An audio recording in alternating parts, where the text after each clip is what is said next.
Chapter 6, Part 16.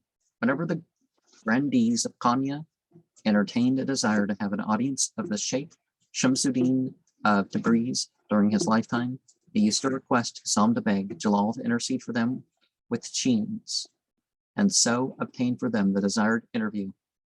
Jalal and Hussam used to tax those nobles for his favor, according to their means and circumstances. One occasion, the Grand Vizier solicited an audience and was taxed at 4,000 pieces of silver, which, after much chaffering, was reduced to 30,000. At his audience with Shams, the Vizier was so charmed with the mysteries revealed to him that on his return therefrom he voluntarily sent the 10,000 pieces of silver to Hussam, which had been abated from the sum originally fixed. These monies were always expended by Hussam as he saw fit, in relieving the necessities of the holy community and the families of Jalal, the gold beater, and their various dependents. And okay, maybe they're listing by chapter, by part of the chapter. So 113.1, I have not met with any notice of Aki Turk. 113.2, the honored elder, by which Abu Bakr is probably intended, but see a note to the prefix of the Mesnevi. And there were different people named Abu Bakr, so you need, and Muhammad, and so you need to be careful with that sort of thing. And the Muhammad or Junaid or Bayezid or Bastam, everything.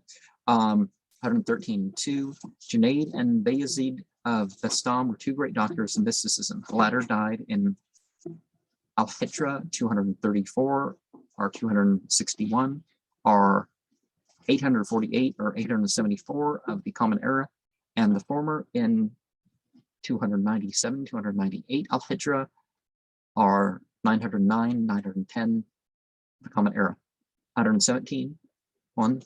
These are two of the four orthodox schools of Islam, well, the Sunni branch anyways. They differ in certain details. There are reputed to be 72 schismatic or heretical sects, and you could say that, well, you can divide the Shia and the Sunni in a way that, and the Abadi and the rest that kind of say, yeah, there are 72 groups, and then there's the fundamentalist.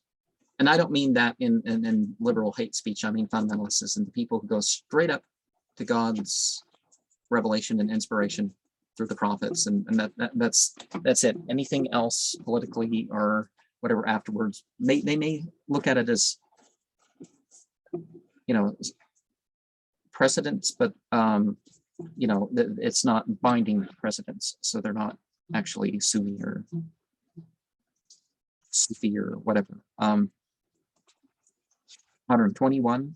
This antidote directly contradicts the foolish idea, some common in Europe, that in the religious systems of Islam, women are held to have no souls and no hope of paradise.